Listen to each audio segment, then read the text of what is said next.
티베트 버섯으로 불리는 캐피어 유산균은 다양한 유산균과 효모의 복합체라고 합니다. 요구르트 만드는 방법 진짜 간단하고요. 복잡하면 저 정말 못 만들어요. 이 캐피어 유산균 가루, 그다음에 우유 1000ml. 캐피어 유산균을 이용한 요구르트 만들기.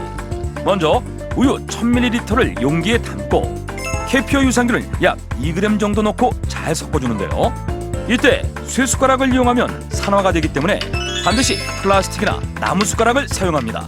이게 공기가 좀 통해야 되기 때문에 랩 같은 걸로 이렇게 약간 공기가 통할 수 있게 만들어 주신 다음에 상온에다가 한 24시간 정도 보관하시면 우유가 이제 굳으면서 요구르트처럼 변해요.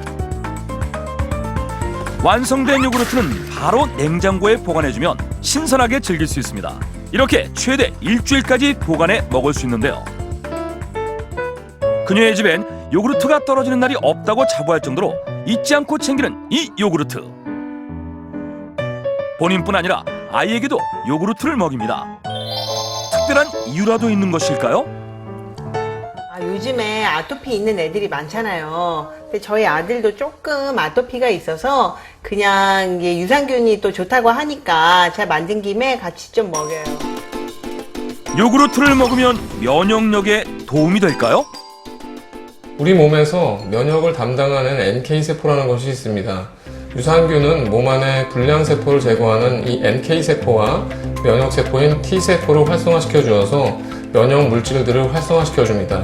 따라서 유산균이 면역력 향상에 도움이 되는 것입니다.